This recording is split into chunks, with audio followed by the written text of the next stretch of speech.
challenge is to reharmonize the chords for Have Yourself a Merry Little Christmas for the benefit of those who want to learn more about harmony.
Hi everybody.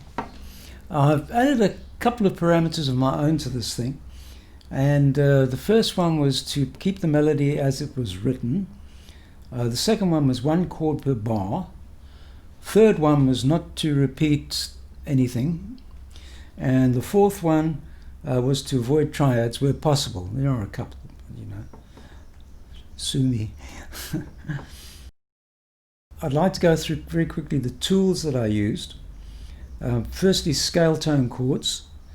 If you're not aware of what those are, in the key that we're in, which is C major, that's C, D minor, E minor, F, G7 and A minor. I'll put a chart below. But what I would suggest is, if you don't know them, learn your cycle of fifths. If you don't learn anything else, learn your cycle of fifths and your orders of sharps and flats, because that becomes really crucial to everything. Okay, so scale tone chords, as I said. Secondary dominance, that's a dominant of any other chord basically. Subdominance, a subdominant is a dominant chord a half step above the target. I also use quite a few diminished chords, very useful. Diminished chords kind of link nicely between chords, especially when they move chromatically, either up or down. They work well. And last but not least, probably one of the most useful things around is modal interchange. If you know your modes, you know that you've got your 7 modes. And modal interchange is when you take the parallel mode. I'll put a link below that shows these things for your edification and delight. The parallel mode would be like C Dorian, C Phrygian, C Lydian, C Mixolydian, C Aeolian, and C Locrian. Okay, so let's get on to what I actually did. And I started off with a C6. I couldn't start off with the C major 7 because the B in the C major 7 would clash with the melody note, which is the C. Sounds horrible. So C, then I had an E7 over a B, and I'm heading for an A minor chord. So that's your 5/7 of your A minor chord, in other words, secondary dominant. But in between, I put a B flat 13, which is your sub 5. So I've got your 5 and the sub 5. But the nice thing about this particular voicing is the 2 inner voices, because I'm using 4 voices most of the time here, stay the same. But the top voice goes up and the bottom voice goes down. So you've got this sound, which I think is pretty cool. Where am I?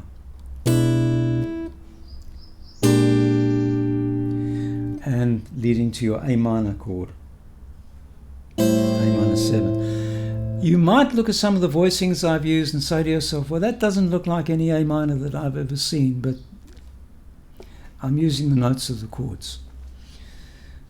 On to the next bar, we've got a D minor 7, you could call it D minor 11 if you like, and an A flat 7 altered. Now, an altered chord, I've altered the ninth. So what I've got is this. Sorry, it's the 5th. I'm dreaming.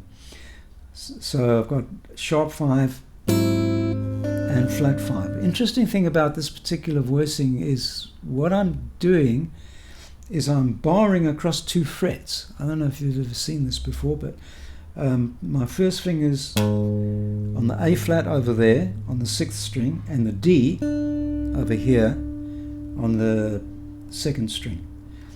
And the reason I'm doing that is so that the bottom notes of the chord will carry on ringing while I play both the notes. Otherwise it sounds a bit flat and empty.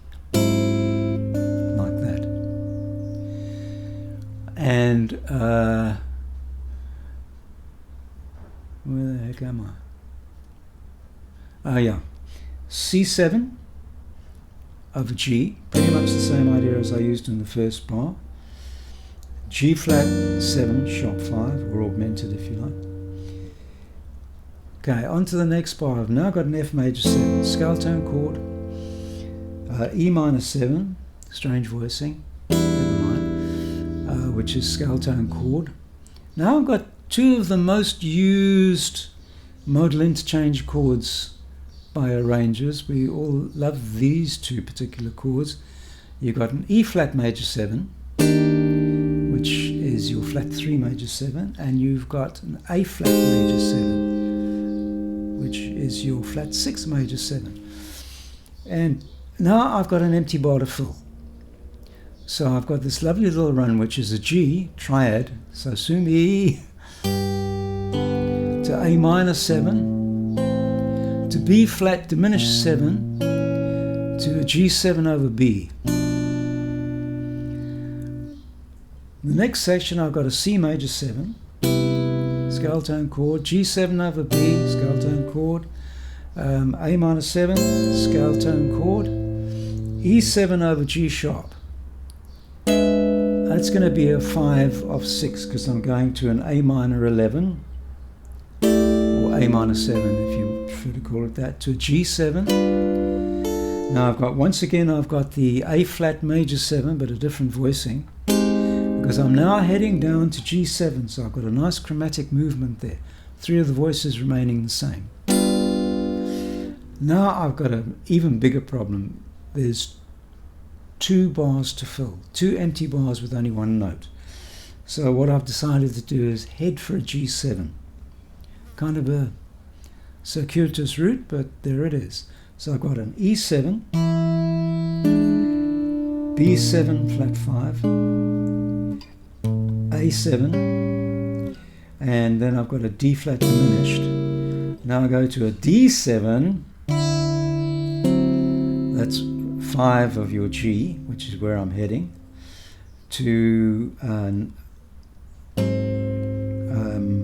A flat 7, which is your sub 5, and now I've gone to G7 sus. But just to finish it off, because I wanted to do something a little bit different here, I've gone to a D flat major 7 sharp 11, the first 5-string chord I've used in this particular arrangement. This would normally lead to a C, but as I said before, I didn't want to repeat anything.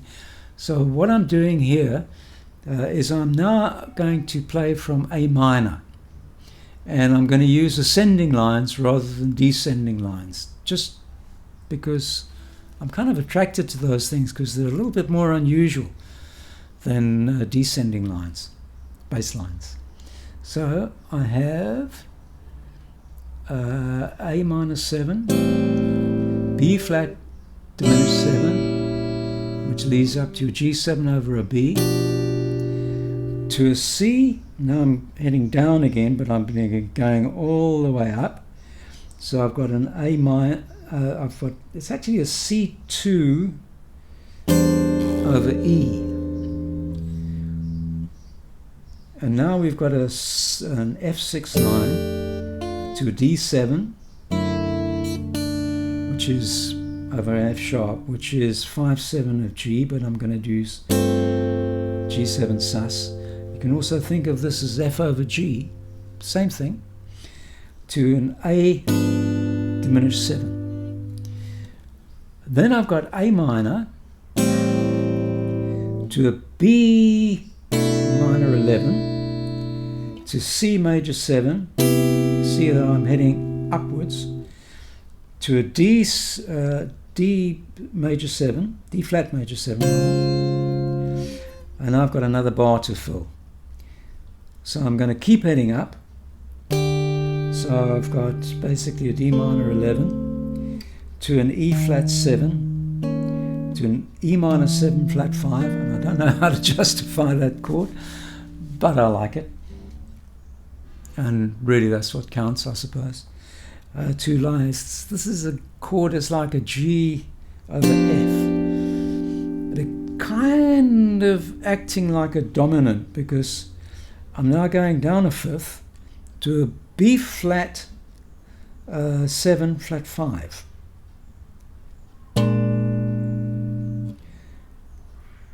To an A minor 7. And now I've got an interesting voicing of an A flat 7, keeping the downward movement. And now I've got my E7, with the E on the bass, so I'm doing the 5-string chord again. Now I've got an A minor 7, scale tone chord, G7, scale tone chord,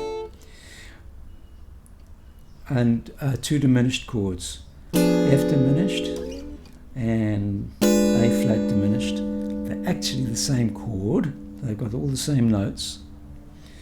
So I could have called it a whole lot of things, we won't go into that. Now I've got another big problem, I've got 2 bars to fill. My thinking here was, it's got to be interesting, and I came up with a sequence, but it's a chromatically descending sequence on the bass. And what I thought was, I've got to leave the middle notes that I play hanging. And the reason for that is because you get these lovely little short discords that resolve all the way down. So it's I thought it was nice. So I've got a G minor 11 basically, F sharp minor 7 flat 5, and then very similar chord, just the bass is moving down, and it's an F major 7. And now I've got this D minor 7 sharp 5. Quite an unusual chord. You do see it now and again. Going to a... Oh, I've lost my way. Oh yeah, it's an E. It's like an E flat 13 to D7 to D flat major 7, which heads towards C7. I'm going to play that again so that you can hear the little clashes and how nicely they work. I'll try that again.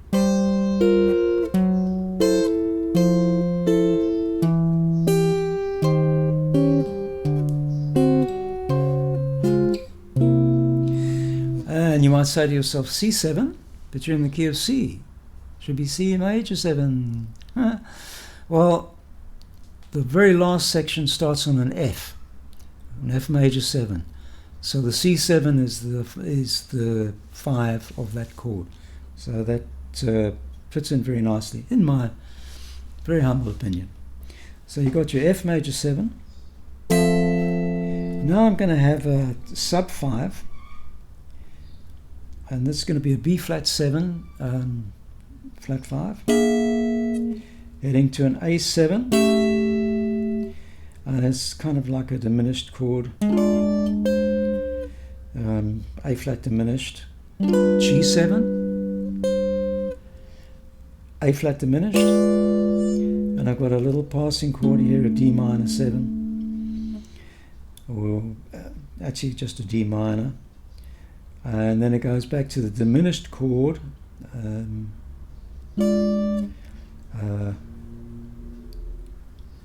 lost my way again.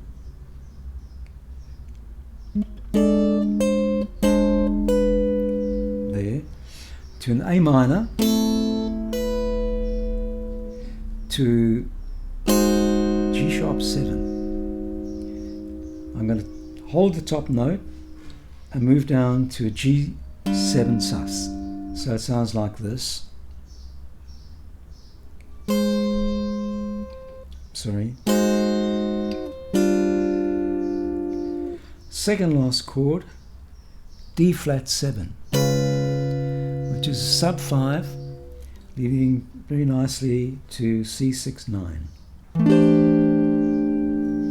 And I'm going to play the bottom note. I'm going to pluck it. Could have hammered on, but I didn't like the sound. Okay, that's about it. So all I have left to say is, have yourself a merry little Christmas.